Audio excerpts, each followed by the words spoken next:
Shalom, shalom, bienvenue dans le Seigneur. Nous vous saluons de partout où vous nous suivez. Moi, c'est votre humble serviteur, l'évangéliste Jojo Kambale Tsongo, qui vous chavane pour les intimes, monsieur le prédicateur. Je suis le prédicateur de la Sainte Doctrine. Moi, votre frère, je suis sauvé. Je récite Jésus-Christ dans ma vie comme Seigneur et Sauveur. Je crois en lui. Je crois à ce miracle. Je crois à sa résurrection et à sa mort. Et je suis là ce soir sur Opulence TV Évangile pour parler de Jésus-Christ. Vous nous suivrez de partout et nous vous demandons d'être connectés, de rester scotchés et nous suivre attentivement parce que nous vous amenons une petite écriture dans Psaume 92.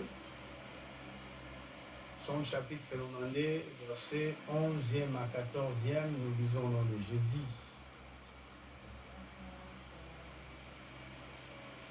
Et tu me donnes la force du buffle.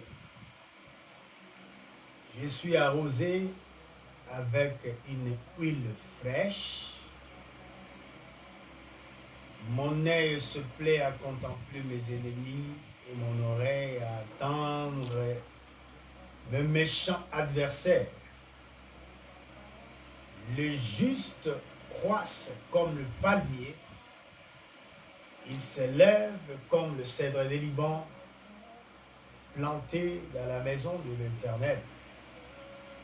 Ils prospèrent dans le parvis de notre Dieu. Nous disons merci au Seigneur pour cette parole. Nous disons merci au Dieu grand, au Dieu vivant, lui qui nous prête le souffle. Parce qu'en réalité, les souffles qui t'animent, toi qui me suis, et les souffles qui est à moi pour que je te parle, à cet instant, ces souffles ne nous appartiennent pas. Toi et moi, nous tirons ces souffles, nous tirons cette vie que nous avons de notre Dieu. C'est comme cela que Proverbe nous dit que les souffles n'appartiennent pas à l'homme. Les souffles, c'est les souffles de Dieu. Écoutez, chers frères et sœurs, si vraiment le psalmiste a compris, il dit, l'Éternel lui donne la force du buffle. Et le même Éternel qui lui a donné la force du buffle, lui arrose d'une huile fraîche. Partant de cette écriture, dans l'exhortation, je comprends beaucoup de choses. Et la première chose que je dois te dire, c'est quoi? Le psalmiste a compris que lorsque la force lui est accordée, automatiquement cette force lui donne d'avoir accès à l'huile fraîche. Nous allons nous demander ce soir, ça dépend du temps que vous allez nous suivre, peut-être le matin ou à midi. Nous disons que lorsque la force est donnée à un homme, automatiquement cette force lui accorde la rosée, lui donne accès d'être arrosé par l'huile fraîche. Maintenant, je venais tantôt de dire quelle est cette force qui donne en même temps accès à l'homme d'être arrosé. Je comprends que cette force, ce n'est pas une force vaine. La force qui arrose, c'est le Saint-Esprit.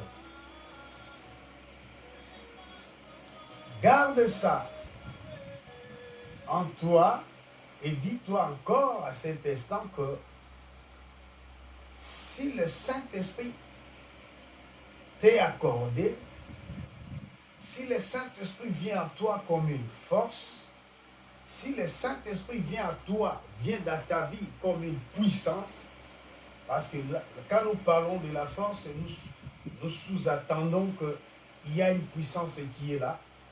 Et la force, la puissance qui fait arroser quelqu'un de l'huile fraîche, cette force s'appelle le Saint-Esprit. Si nous retournons dans l'Acte des Apôtres, au chapitre 2e, vous serez d'accord avec moi pourquoi, quand le Saint-Esprit était descendu, le lieu où les gens étaient réunis, les choses avaient changé. Jésus-Christ avait dit à ses apôtres, ne soyez pas dispersés, restez en Jérusalem. Ils ont été ensemble, ils sont restés à Jérusalem, dans la chambre haute bien sûr, et c'est là où ils attendaient la puissance qui allait venir d'en haut. Et cette puissance qui venait d'en haut était appelée le Saint-Esprit. Quand cette puissance était descendue, ces gens se sont retrouvés arrosés d'une huile. Et cette huile-là, le psalmiste dit encore que son œil se plaît à contempler ses ennemis. Tu verras tes ennemis lorsque le Saint-Esprit te donne les yeux, t'ouvre les yeux. Quand le Saint-Esprit ouvre tes yeux peuvent voir. Quand le Saint-Esprit ouvre tes yeux peuvent voir au-delà de ce que tu vois. Quand le Saint-Esprit vient sur toi comme une force, quand le Saint-Esprit vient sur toi comme l'huile, ma chère sœur, mon cher frère, le Saint-Esprit va ouvrir tes oreilles. Et quand les oreilles s'ouvrent, tu peux attendre le cri de tes méchants adversaires. Le psalmiste dit dans Psaume 92, verset 13, verset 12, pardon, mon œil se plaît à contempler mes ennemis et mon oreille à attendre mes méchants adversaires. Et dans le 13e verset, il dit, le juste croisse comme le palmier. Il s'élève comme le cèdre du Liban. Bien-aimés, pour que toi et moi nous puissions nous accroître, pour que toi et moi nous puissions nous élever, pour que toi et moi nous puissions être étendus, nous avons besoin d'être arrosés. Nous avons besoin de recevoir la force. Et cette force, je te dis que c'est le Saint-Esprit. Quand le Saint-Esprit habite à toi, le Saint-Esprit fera que tu sois grand, bien que tu es petit. Une fois le Saint-Esprit entre en toi, le Saint-Esprit fera que tes yeux voient et que tes oreilles s'ouvrent. Je te dis, aimez le Saint-Esprit, affectionne-toi au Saint-Esprit, demande au Seigneur pour qu'il t'accorde cette puissance, cette présence, cette onction, pour que tu contemples le merveille du Tout-Puissant. Pour que au monde makamona yo échange, makamona yo etombama, na bokuso yo ozalaki okoma molai, na limitation ozalaki nango mona makambo ko s'étendre. Tika ete kolo na bikamo, laisse à ce que le Saint-Esprit puisse visiter ta vie. Nous te disons encore, Shalom, que la paix du Seigneur garde ton cœur, que la paix de Dieu qui surpasse toute intelligence envahisse nos maisons, envahisse nos esprits, nos corps, nos activités et partout où vous vous retrouvez. Soyez abondamment enrichis de cette parole et que le Saint-Esprit vous fasse du bien. Dans le nom de Jésus, nous avons ainsi prié. Amen.